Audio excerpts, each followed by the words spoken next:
Et vous regardez 24 ans d'Alsace avec Mathieu Chanvillard évidemment et notre invité Gérard Stédel, président de l'Union internationale des Alsaciens. On va parler de ce livre qui sont les Alsaciens qui rayonnent dans le monde. Juste avant, un petit mot sur l'association qui promeut les Alsaciens. C'est l'Union internationale des Alsaciens. Un petit rappel, vous faites quoi ?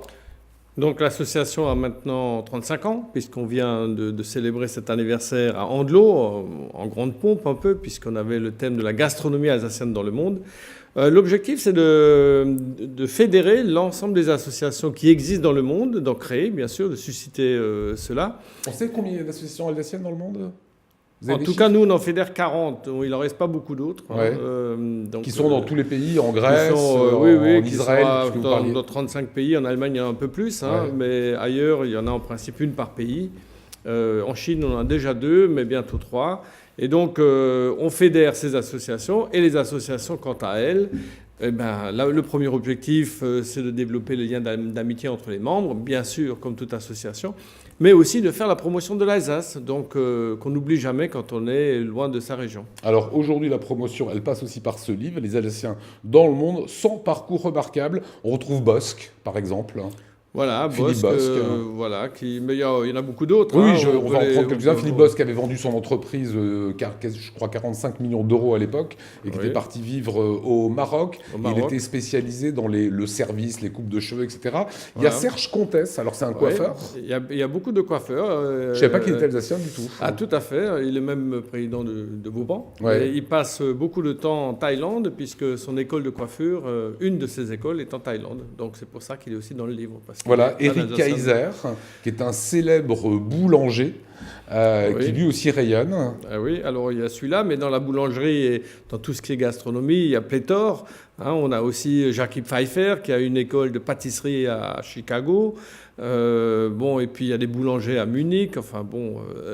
Jacques Zimmermann aussi, qui est également d'ailleurs à Chicago, et ainsi de suite. Il y en a beaucoup. Comment vous les sélectionnez ? Là, je monte une page avec M. Hummel.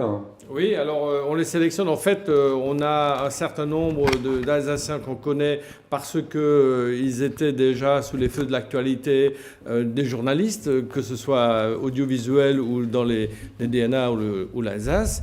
Et donc on a une liste, on les a contactés. Il y en a qui nous ont répondu, d'autres qui n'ont pas répondu. C'est pour ça que tout le monde n'y figure pas. Exemple, un grand Alsacien de l'étranger bien connu, c'est Arsène Wenger, qui n'est pas dedans. Mais on a eu du mal à le joindre. Donc on espère aussi que dans le tome suivant... Sébastien Loeb n'est pas dedans. Sébastien Loeb n'est pas dedans. C'est un grand Alsacien de Suisse. Mais pareil, on n'a pas réussi à le joindre non plus. Voilà, donc compliqué. Il y en a qui sont compliqués. Voilà. Il y a Von Gerichten, j'ai vu, grand chef à New York. Bien sûr.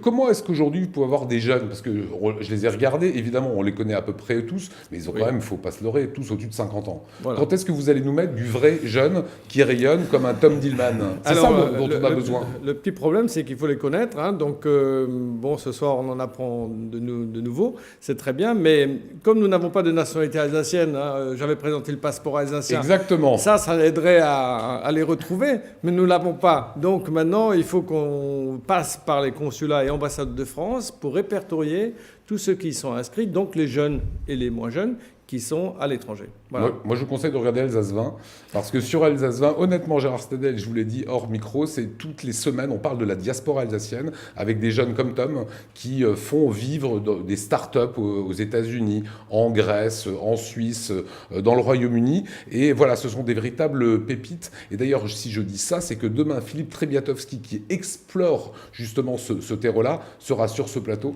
puisqu'on va faire une grande émission avec tous les chroniqueurs avec nous. On compte beaucoup sur les journalistes pour nous donner des tuyaux et pour alimenter notre diaspora. Maison de l'Alsace qui vient de réouvrir, ça ne peut que vous faire plaisir. Tout à fait, parce que la Maison de l'Alsace, c'est aussi le rayonnement de l'Alsace, mais pas seulement à Paris, parce que quand vous allez à Shanghai ou à Tokyo, les étrangers qui viennent, ils viennent d'abord à Paris. Exactement. Ils ne viennent pas à Strasbourg, d'abord ils vont à Paris.